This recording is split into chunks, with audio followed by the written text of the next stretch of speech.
This is all about focus.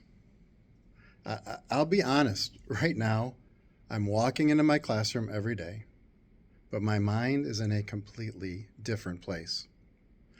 I'm finishing a 40-year teaching career, stepping into retirement, and at that exact same moment, I'm coming off an over 2-year relationship that just ended.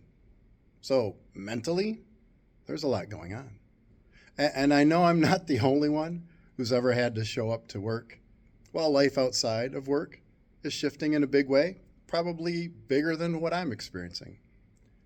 So the question becomes, how do you stay engaged when your mind is already somewhere else?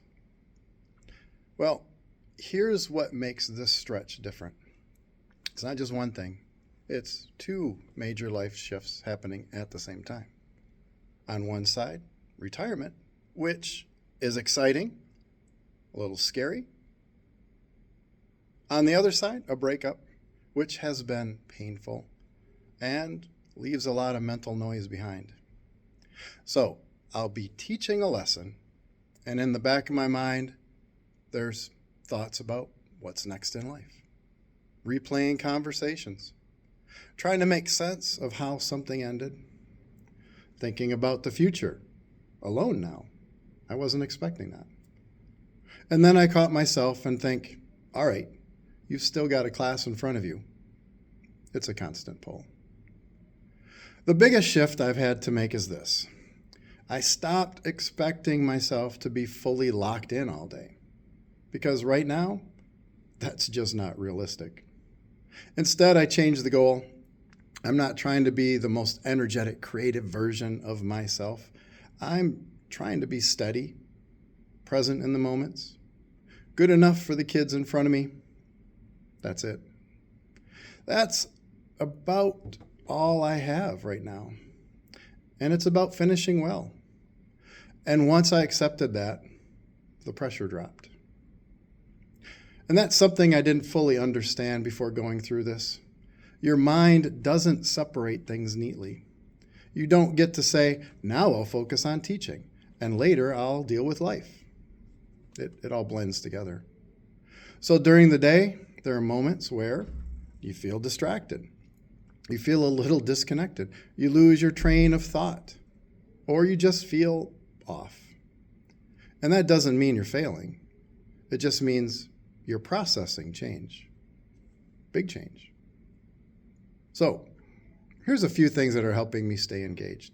Even when my mind wants to drift, focus on one class at a time. Not the whole day, just this group, this period, right now. And that's manageable.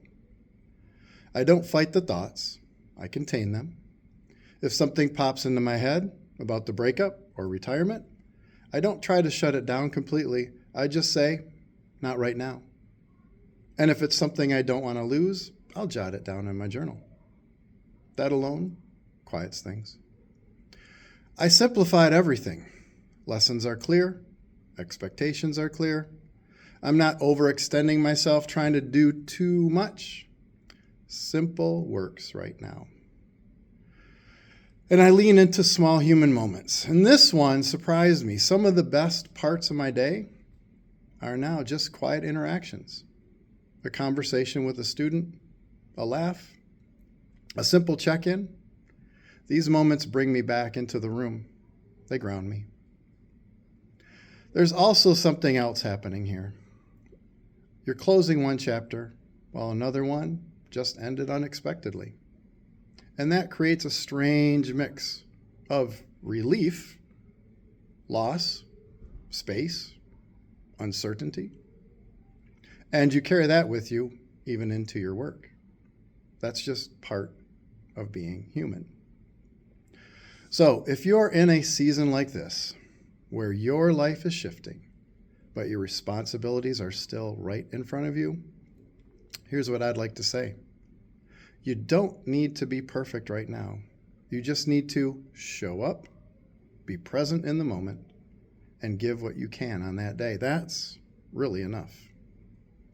So right now, I'm not fully in the classroom, and I'm not fully in my next chapter either.